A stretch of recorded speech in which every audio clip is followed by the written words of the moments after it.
오늘 하나님께서 주시는 은혜의 말씀 보겠습니다. 신약성경 마태복음 8장 10절 말씀입니다. 신약성경 마태복음 8장 10절 말씀.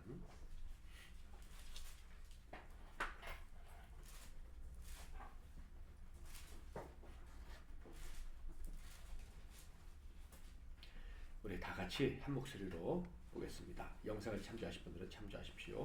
시작. 예수께서 들으시고 놀랍게 여겨 다른 자들에게 이르시되 내가 진실로 너희에게 이르노니 이스라엘 중 아함에게서도 이만한 믿음을 보지 못하였노라. 아멘. 할렐루야. 오늘도 예배 자리에 나오신 모든 분들을 축복합니다. 옆에 계신 분들 인사하겠습니다. 사랑하고 축복합니다.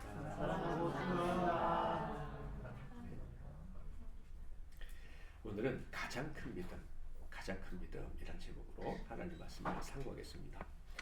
먼저 지난주 설교 복습을 잠깐 했으면 좋겠는데요. 지난주 설교 제목은 천국 백성의 이야기였습니다. 자, 누가 이 자랑스러운 이야기를 쓰게 되는가에 대한 말씀이었죠. 누가 그 이야기를 쓰게 될 것이다? 남겨진 사람들.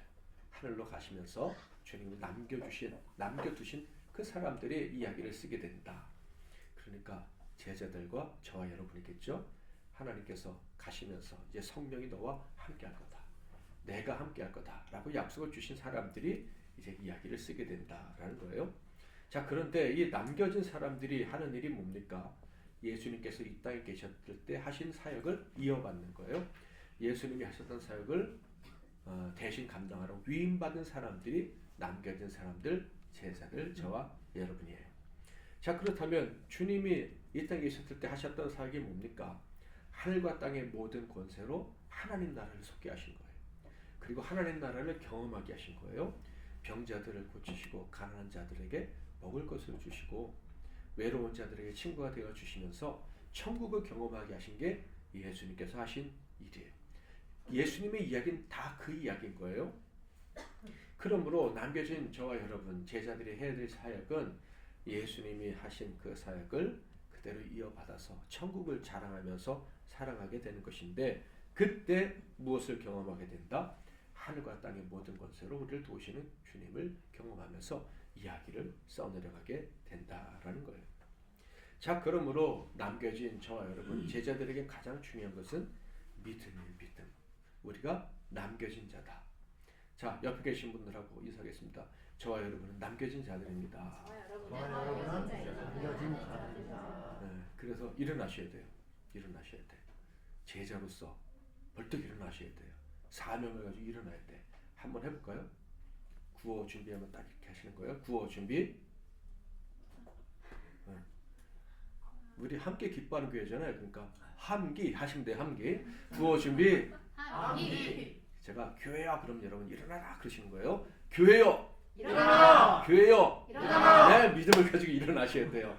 내가 남겨진 자 사명자다라는 생각으로 벌떡 일어나서 사명을 감당해야지 라고 하면 이야기가 쓰여지게 되는 거예요. 언제나 함께 하실 것이다.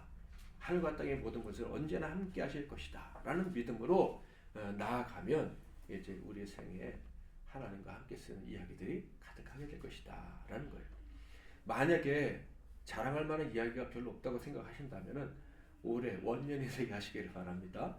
이미 지금까지도 많은 이야기들을 써오셨을 텐데 올해 더 많은 이야기들이 쓰여지게 되는 그런 계기가 되기를 주님의 이름으로 축복합니다. 그러게 될 줄 믿으십니까? 네, 그 믿음이 중요한 거예요. 그 믿음을 하나님이 찾으시는 거예요. 오늘 본문에는요, 바로 그 큰 믿음 때문에 인생의 멋진 이야기를 쓴 사람의 이야기가 기록되어져 있습니다. 왜 멋진 이야기냐 하면 다른 분도 아니고 하나님의 아들이시며 이 땅에 오신 참 왕으로 오신 예수님께 최고의 칭찬을 받았기 때문에 그보다 더 멋진 이야기가 없잖아요. 자, 8장 10절 한번 같이 더 읽어볼까요? 시작. 예수께서 들으시고 놀랍게 여겨 다른 자들에게 이르시되 내가 진실로 너희에게 이르노니 이스라엘 중 아함에게서도 이만한 믿음을 보지 못하였노라. 예수님께서 이스라엘 중 이만한 믿음을 내가 지금까지 본 적이 없다. 이 말은 예수님께서 이 땅에 오셨을 때 본 모든 사람 중에서 지금 예수님이 말씀하시는 그 대상인 그 사람의 믿음이 제일 좋다는 얘기예요. 그 사람의 믿음이 가장 크다라는 거예요. 인생을 살면서 국가로부터 훈장을 받았다. 그러면 자손들에게 나 그래도 잘 살았어. 뭐 이렇게 평생 자랑하지 않을까요? 뭐 자랑 안 하는 사람도 있겠지만 그 평생 이 자부심이 있을 것 같아요. 그런데 지금 이 사람은요, 다른 분도 아니고 전능하신 하나님의 아들, 그분께 최고라는 칭찬을 받으신 거예요. 훈장보다도 더 엄청난 이야기거리, 훈장을 받은 이야기보다도 더 엄청난 이야기가 이 사람에게 생겨났다, 이런 얘기죠. 자, 그렇다면 이렇게 멋진 이야기를 쓴 사람이 누굽니까? 그리고 그 이야기를 쓸 수 있었던 이유가 무엇입니까? 8장 5절 6절, 예수께서 가버나움에 들어가시니 한 백부장이 나와 간구하여 이르되 주여 내 하인이 중풍병으로 집에 누워 몹시 괴로워하나이다. 자기 하인의 병, 중풍병, 그걸 고쳐달라고 했던 로마 군인이에요. 당시 유대 땅에서 엄청난 권력을 가지고 있었던 로마 백부장이라는 사람이었죠. 그런데 놀랍게도 이 권력자가 예수님께 도움을 청한 거예요.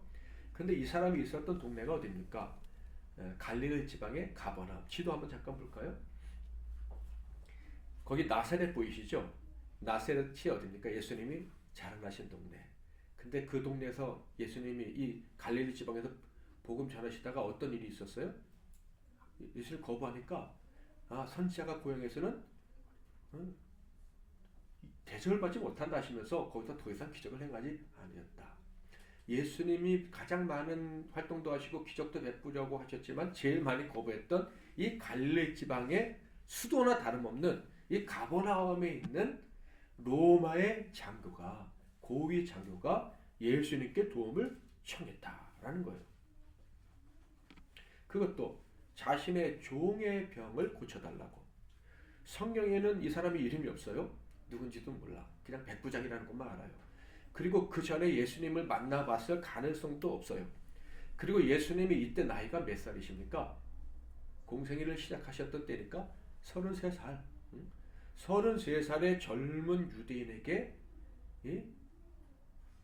피정복민인 유대인 그 젊은이에게 정복자가 도움을 구하는 그런 엄청난 얘기를 했다. 그것도 말도 안 되는 것을 요청했잖아요. 당시의 중풍병은요, 오늘 암처럼 고칠 수 없는 병이에요. 근데 그 병을 고쳐달라고 요청을 했다라는 거예요.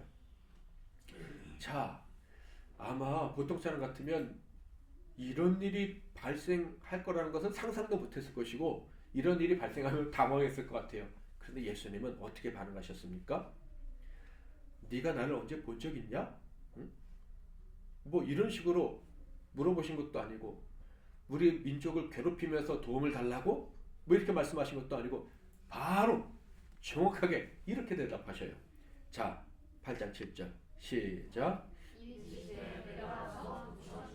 즉각 고쳐주시겠다고 약속을 하신 거예요. 심지어 백부장의 집, 백부장의 종이 누워있는 그곳에 친히 가서 고쳐주겠다. 주님은 자기를 진심으로 찾는 자를 절대 외면하지 않으시잖아요.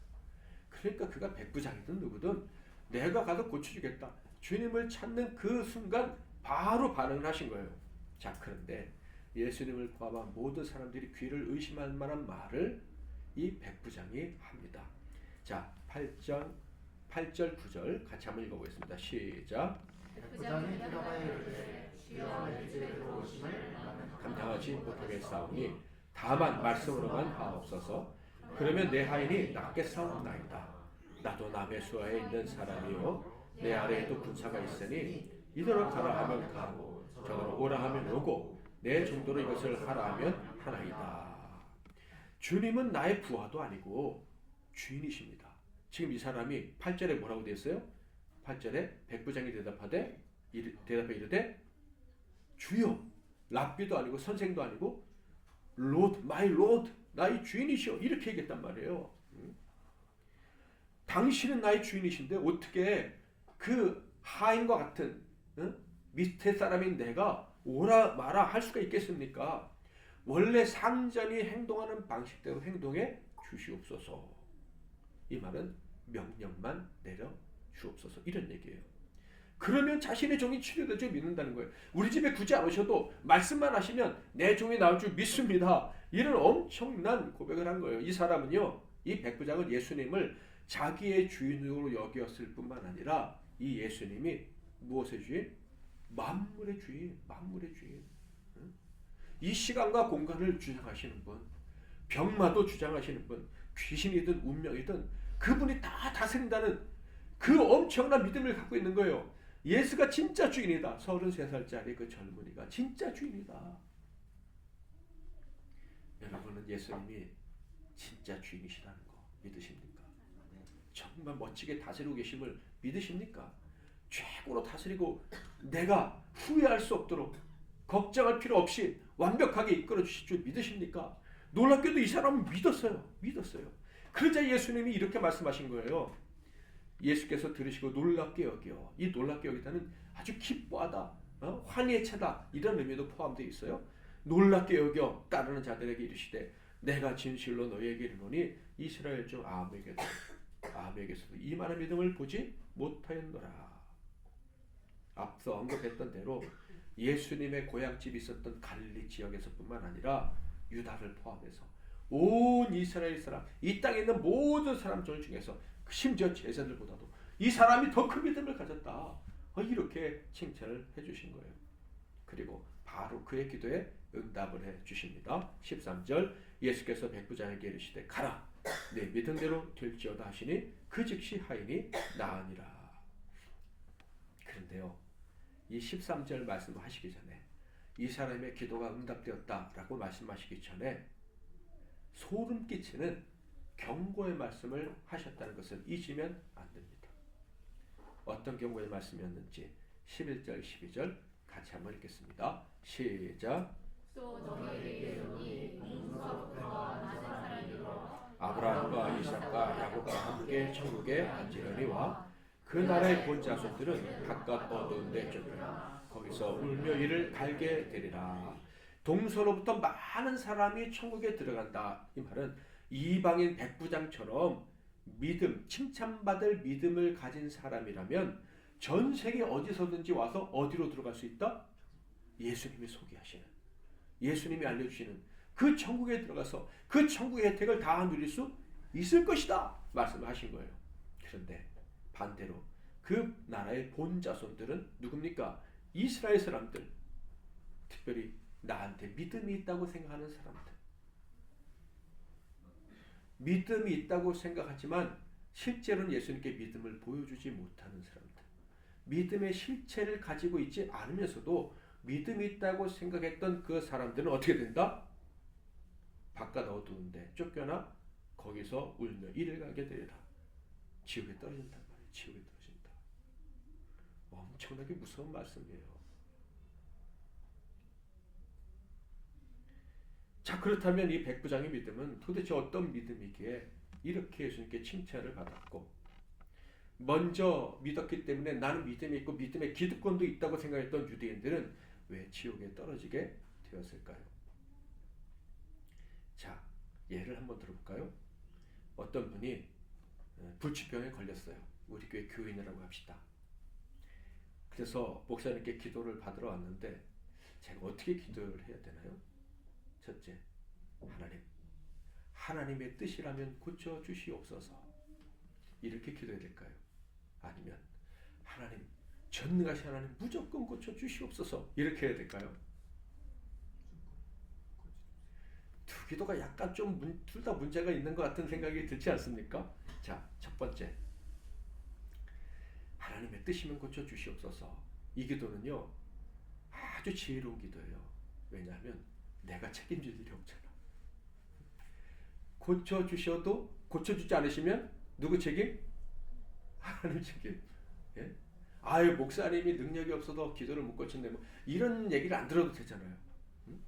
고쳐주시면 하나님이 역사해 주셨습니다 이렇게 할 수도 있지만 또 한편으로는 목사님의 기도의 능력이 있어서 이게 고침을 받았구나 이렇게 될 수 있으니까 하나님의 뜻이면 고쳐주시옵소서 하면 궁극적으로 기도하는 나한테 굉장히 유리한 거예요.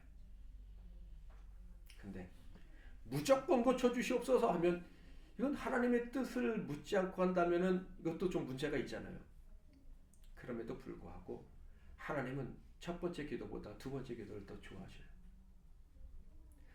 믿음이 연약한 사람이 그래도 하나님을 의지하는 마음으로 했다면 하나님의 뜻은 이 사람을 고쳐주는 게 아니었다 할지라도 이 사람이 무조건 고쳐달라고 기도했을 때 그를 책망하지 않으시고 그를 기뻐하십니다.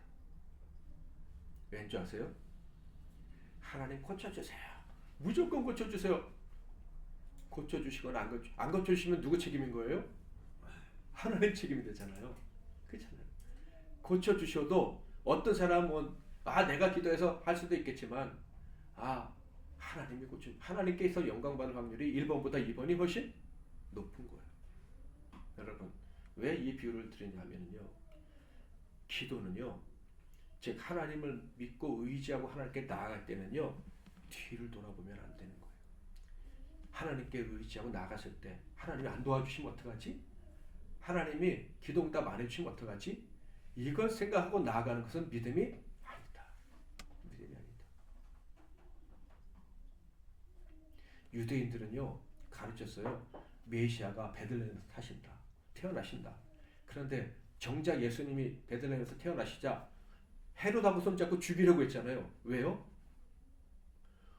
메시아가 정말 태어났으면 근데 그가 헤롯과 부딪히면 나에게 이익인가 손해인가? 자기 이익과 손해를 먼저 생각하는 거예요. 뒷감당을 내가 할 수 있을까? 정말 메시아가 오시면 그게 나한테 유리할까? 이런 생각을 먼저 하는 거예요. 믿음의 사람은 뒤를 돌아보지 않는 거예요. 왜 롯의 아내가 소금기둥이 됐어요? 뒤를 돌아보니까 믿음은 온전히 자신을 맡겨야 되는 거예요. 아브라함처럼 아들을 내놔라 그러면 그냥 그렇게 맡기는 거예요. 뒤를 생각하지 않는 거. 내가 하나님 말씀에 순종하게 했고 그분을 의지하기로 했다면 거기에다 온전히 모든 걸 거는 거예요. 이게 경외고 이게 믿음인 거예요. 백부장이요 예수님을 주님이라고 불렀어요. 그것이 무엇을 의미하는 줄 아십니까? 젊은 33살의 유대인 선생이라고 하는 자를 유대인들도 주님이라고 부르지 않던데 바리새인들도 예수님을 주님하고 따르지 않고 그냥 선생님 요 정도 하는데 로마 백부장이 예수를 주님으로 불렀다? 예? 이거는 그냥 모든 걸 걸었다는 얘기예요. 뒷감당 어떡하지? 내가 예수를 주로 불렀다가 뒷감당이 안 되면 어떡하지? 이런 생각이 백부장에게는 없었다. 죽이시던 살리시던 응답해 주시든 않던 내가 예수를 주로 부른 것에 대해서는 후회가 없다. 책임져야 된다면 책임진다. 다윗이요. 밧세바가 낳은 아들이 첫 번째 병에 걸리잖아요. 어떻게 기도해요? 눈물 흘리며 살려달라고 기도하잖아요. 근데 그 아들이 죽으니까 어떻게 해요? 눈물을 딱 그치고 밥을 먹고 또 다시 일상을 살아가잖아요. 이게 무슨 태도입니까? 내가 구할 것을 하나님께 구하는 거고 책임은 누가 지시는 거예요? 하나님께서 주시는 거예요. 하나님이 가장 선한 것을 주실 줄 믿고 내가 원하는 것, 내가 하나님께 갈망하는 그걸 그냥 있는 힘껏 다 하려는 거예요. 그게 다윗의 믿음인 거예요.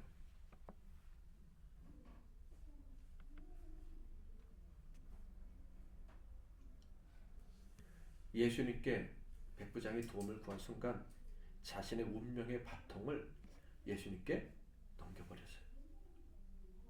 응답해 주시던 주시지 않던 것은 누가 결정하는 거예요? 주인이 결정해요. 주인이.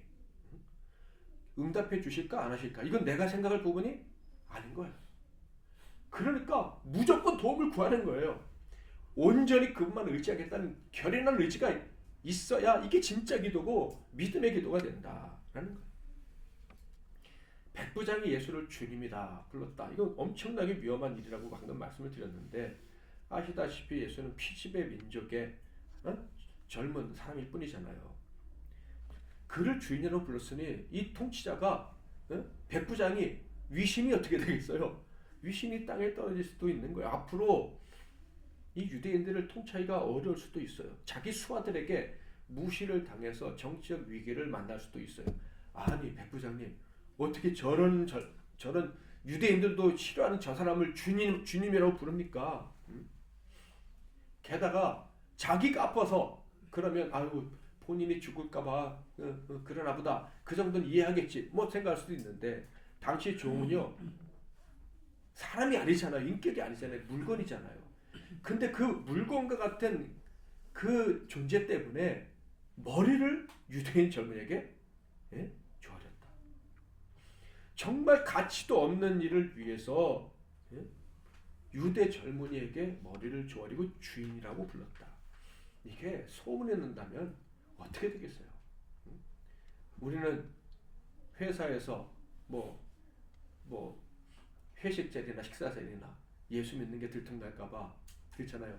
기도 안 할 때도 있고, 술 주면 따라 마실 때도 같이 마실 때도 있고, 그냥 섞이고 내가 좀 저 사람들에게 이 분리가 되면 내가 앞으로 사회생활이 어렵지 않을까 이런 생각하면서 주저주저할 때가 많은데 이 사람은요 예수를 주인이라고 인정했다 잃을 게 너무 많은 사람인 거예요. 잃을 수 있는 게 너무 많은 사람인데 이 사람은 예수님을 주인으로 부른 순간 예수님께 도움을 구할 순간 그런 것은 전혀 생각하지 않기로 결단을 해버린 거예요. 믿음이 어떤 것인지 이 사람이 알고 있었던 거예요. 주님이 원하시는 믿음이 어떤 것인지 지금 이 사람이 보여주고 있다라는 거예요. 심지어 그가 담대하게 예수님께 도움을 구한 이후에는요. 그 도움을 구하는 강도가 믿음으로 도전하는 강도가 점점 세져요. 예수님 제 종이 병들었으니까 고쳐주세요 했더니 예수님이 내가 가서 고쳐주리라 했어요. 그랬더니 뭐라 그래요? 말씀으로만 하옵소서. 이건 사람들이 더 들었으면 기가 막힌 일이라고 생각을 했을 거예요. 심지어 우리 지지난 그 성탄절 전날에 마리아와 마르다의 믿음 들어봤잖아요. 예수님이 안 계셔서 우리와 함께 안 계셔서 우리 오라니까 죽었습니다. 같이 계셨으면 안 죽었을 텐데 그랬잖아요. 근데 이 백부장은요 그 사람들보다 믿음이 더 좋은 거예요. 주님 안 오셔도 됩니다. 말씀만 하시면 됩니다. 왜? 당신은 주인이니까. 천지만물의 주인이시니까. 내 종이 주님을 만나지 못해도 내 종의 눈으로 주님을 보지 못해도 내 종이 주님의 손길을 느끼지 못해도 말씀만 하시면 그냥 역사하실 줄 믿습니다. 이런 엄청난 고백을 한 거예요. 주님을 주인으로 모시기로 결정했고 그분을 의지하기로 결정한 순간 그는요 어떠한 장애물에도 물러날 생각이 없었어요. 보이지 않아도 이 눈에 아무 증거 뭐죠? 안이 배어도 보이지 않아도 물러설 생각이 없는 거예요. 이것이 주님이 찾으시는 믿음의 실체였다. 믿음의 실체였다. 여러분은 예수님을 주인으로 모시고 살아가는 것에 대해서 얼마나 큰 확신과 자부심을 가지고 계십니까? 내가 예수님을 의지하고 살아가게 된 것에 대해서 평생 후회하지 않을 각오가 되어 있으십니까? 언제나 점점 더 주님을 의지하며 살겠다 하는 이 믿음을 가지고 살아가고 계십니까? 여러분 오늘 본문 말씀이 어디에 있어요? 마태복음 8장이죠. 마태복음 8장이 어떤 장이에요? 산상수훈이 끝나고 바로 시작되는 장이에요. 예수님께서 이 땅에 오셔서 하나님 나라의 복음을 처음 설교 형태로 전하시잖아요. 그것이 마태복음 몇 장? 5장, 6장, 7장인 거예요. 하나님 나라의 복음을 전하시고 난 다음에 첫 번째 사건들이 바로 이 8장에 기록되어져 있는데 그 8장 중에서 제일 거의 앞부분에 있는 게 이 백부장 사건인 거예요. 자, 그러니까 이 백부장의 이야기는 엄청난 의미를 가지고 있다는 것을 우리는 짐작해야 합니다. 자, 그렇다면 마태복음 5장, 6장, 7장 그러니까 산상수훈에서 예수님이 하셨던 설교의 첫 번째이자 가장 핵심이라고 할 수 있는 그 구절 그게 무엇입니까? 같이 한번 읽어볼까요? 마태복음 5장 3절 마태복음 5장 3절 제가 읽을게요. 심령이 가난한 자는 복이 있나니 천국이 그들의 것이며. 한번 따라해 보시겠어요? 심령이 가난한 자는 심령이 가난한 자는 복이 있나니 복이 있나니 천국이 그들의 것이며. 천국이 그들의 것이며. 아멘. 천국 백성이라면 그 천국의 삶과 혜택을 가난한 자의 심령으로, 정말 배고픈 자의 심령으로 간절히 갈망해야 된다는 거예요. 아멘. 정말 내가 천국 백성이라면 하나님의 은혜를 갈망하고 갈망해야 된다는 거예요. 하나님의 은혜가 언제나 내게 올 수 있도록, 어떤 상황에서도 하나님의 은혜가 나를 사로잡기를 갈망하며 살아가는 사람이 천국 백성이다. 주시든지 마시든지, 응답해 주시든지 마시든지, 응답해달라고 기도했다가도 이 상황이 좀 어려우면 조금 또 인간의 방법 찾든지, 그런 거 말고 천국 백성이면 무조건 전적으로 주님의 은혜로 내가 살아야지 하는 이런 갈망이 있어야 된다는 거예요. 그런데 제자들이나 그 산에 있던 사람들이 그 말씀을 다 들었지만 그 말씀에 진짜 반응한 사람은 유대인이 아니고 제자도 아니고 누구였다? 이방인 백부장이었다. 이방인 백부장. 정말로 예수님, 그 왕이신, 만왕의 왕이신 그분이 내 곁에 왔을 때 그 혜택을 온전히 누리고 싶다면서 모든 것을 그분께 건 사람이 드디어 나타났는데, 극도로 가난한 사람처럼 또 갈망하는 사람이 나왔는데 바로 기존 신자가 아닌 이방인 백부장이었다. 저와 여러분이 정말 천국 백성이라면요, 당당하고 주저함 없이 그리고 간절하게 은혜를 갈망하며 살아야 합니다. 올해 주제가 천국 백성 이야기를 했잖아요. 하나님, 제 삶에도 이야기가 쓰여지게 해주세요. 주님과 함께 이야기가 가득하게 해주세요. 맨날 흐리멍텅하게 눈을 뜬 건지 만 건지, 정신이 있는 건지 없는 건지, 사명자인지 아닌지, 은혜 받은 자인지 아닌지 알 수 없는 그런 삶을 살다가 끝낼 수 없어요. 주님, 정말 제게 은혜를 주셔서 내 삶에 주님과 동행한다는, 하늘과 땅의 모든 권세로 나와 함께 하시는 주님이 정말 나와 동행한다는 그 증거를 내 삶에 많이 갖게 해주세요. 그런 갈망으로 아버지께 나아가야 한다. 오늘, 내일, 그리고 이 2024년이 평생도록 자랑할 수 있는 그런 이야기들이 가득하기를 주님의 이름으로 축복합니다. 축복합니다. 그래서 심령이 정말 가난한 사람이라는 걸 증명해야 돼요. 천국 백성이라는 거, 하나님이 찾으시는 믿음이 있다는 것을 증명해야만 합니다. 기도했는데 응답해 주시지 않으면 어떡하지? 이거는요, 뒤를 돌아보는 거예요. 그거는 불신입니다. 내가 고려할 필요가 전혀 없는 것을 고려하는 월권이에요. 그런 태도를 버리지 않으면 던져지게 되는 거예요. 주님께서 버리시는 거예요. 여러분, 어떤 기도든지 응답해 주실 줄 믿고 기도하시기 바랍니다. 반드시 응답해 주실 줄 믿고 기도하시기 바랍니다. 제가 보니까 우리 권사님도 약간 비염이 있으시고 저도 약간 있는데 이번 주에 다 없애달라고 기도를 해야겠습니다. 그런데 어떤 분은 또 이래요. 하나님께 무엇인지 다 구하면 다 받을 수 있습니다. 그러면 그건 좀 이기적인 거 아닌가요? 너무 기복적인 거 아닌가요? 그래서 믿음으로 기도하다가도 자꾸 그런 생각이 싹 드니까 함정에 빠지는 거예요. 내가 뭐 한 것도 없는데 이렇게 구해도 되나? 내가 이렇게 달라고 구할 자격이 있나? 또 심지어 내가 믿음도 없는 것 같은데 뭐 이런 생각이 자꾸 빠지는 거예요. 어떻게 해야 이런 함정에 빠지지 않고 끝까지 간절하게 담대하게 구해서 다 받을 수 있나? 백부장을 보고 예수님과 그 제자들의 이야기를 들으면 우리는 그 답을 찾을 수가 있어요. 자, 백부장이 올려드린 믿음의 간구, 뒤를 돌아보지 않는 기도는요, 누구를 위한 것이었어요? 누구를 살리기 위한 것이었어요? 자기가 아니고 종이었잖아요. 심지어 인간 취급도 받지 못하는 종.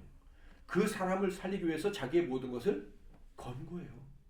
예수님을 주님이라고 부르면서 그 사람을 살리려고 자기의 모든 것을 건 거예요.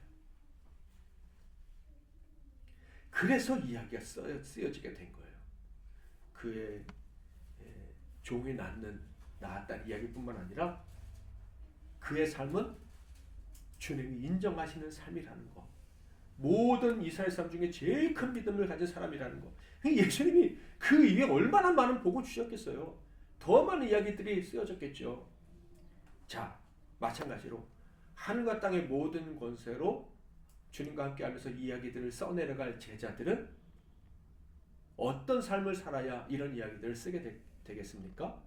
예수님 말씀 같이 한번 읽어보겠습니다. 마태복음 28장 18절부터 20절까지 시작. 예수께서 나와 말씀하여 주시되 하늘과 땅의 모든 것을 내게 주셨으니 그러므로 너희는 가서 모든 민족을 제자로 삼아 아버지와 아들과 성령의 이름으로 세례를 베풀고 내가 너희에게 분부한 모든 것을 가르쳐 지키게 하라. 볼지어다 내가 세상 끝날까지 너희와 항상 함께 있으리라 하시니라. 아멘. 어떤 일을 해야 돼요? 가서 모든 민족을 제자로 삼는 일. 이게 무슨 일입니까? 예수님이 하신 일, 백부장이 한 일과 똑같은 거예요. 다른 사람들을 살려서 천국에 들어가게 하는 일. 병든 자, 가난한 자, 외로운 자, 슬픈 자들을 살려서 하나님 나라 백성이 되게 하는 일. 나를 위해 사는 게 아니라 다른 사람을 위해서 사는 일.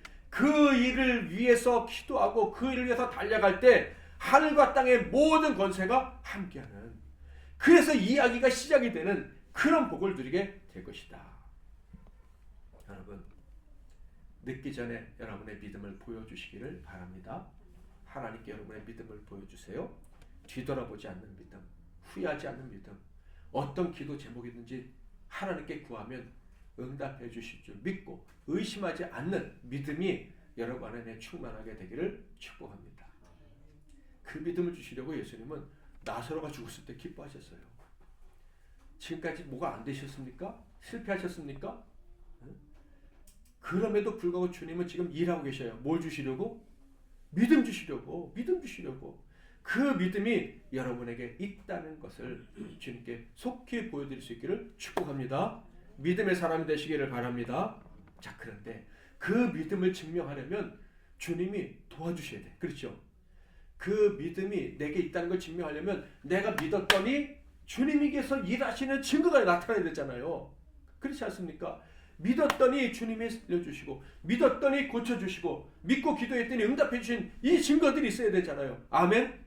자, 그런데 그 증거들이 일어나려면 먼저 우리가 생각해야 될 것은 우리 자신이 아니라 우리가 살려야 될 사람들이라는 거예요.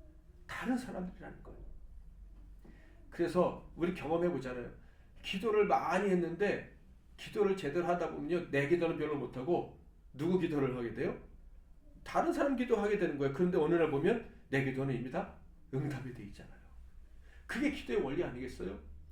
여러분, 오늘 이후로 여러분이 기도해야 될 사람들을 더 깊이 생각하고 위해서 기도하시길 바랍니다. 지금 옆에 지금 빈자리 보이시죠? 누구로 채울 것인가?